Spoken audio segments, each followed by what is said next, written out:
ડીસા તાલુકાના બુરાલ ગામે દારૂ પીવા માટે પૈસા ન આપતા કૌટુંબિક ભાઈ ભત્રીજાએ 70 વર્ષ વૃદ્ધ પર હુમલો કર્યો હોવાની ઘટના સામે આવી છે।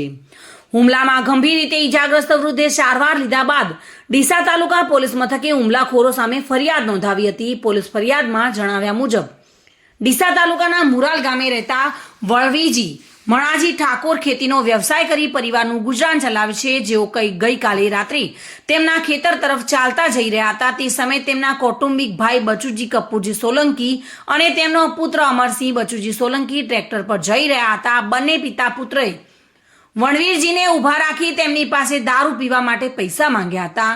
વૃદ્ધે દારૂ પીવાના પૈસા આપવાની ના પાડતા બંને પિતા પુત્ર ઉશ્કેરાઈ ગયા હતા અને વણવીરજી પર લાકડી વડે હુમલો કર્યો હતો। આ હુમલામાં વણવીરજીને પગના ભાગે ગંભીર ઈજાઓ પહોંચી હતી। બનાવને પગલે આજુબાજુના લોકો દોડી આવ્યા હતા અને હુમલો કરનાર બંને લોકો ત્યાંથી ચાલ્યા ગયા હતા। જતા જતા વણવીરજી પર ટ્રેક્ટર ફેરવી જાનથી મારી નાખવાની ધમકી પણ આપી હતી। ઘટનાને પગલે ઈજાગ્રસ્ત વૃદ્ધને સારવાર માટે ડીસાની ખાનગી હોસ્પિટલમાં ખસેડ્યા હતા અને સારવાર લીધા બાદ તેમણે ડીસા તાલુકા પોલીસ મથકે હુમલો કરનાર બંને પિતા પુત્ર સામે ફરિયાદ નોંધાવતા પોલીસે વધુ તપાસ હાથ ધરી છે। Reena Parmar, today news, Gujarati.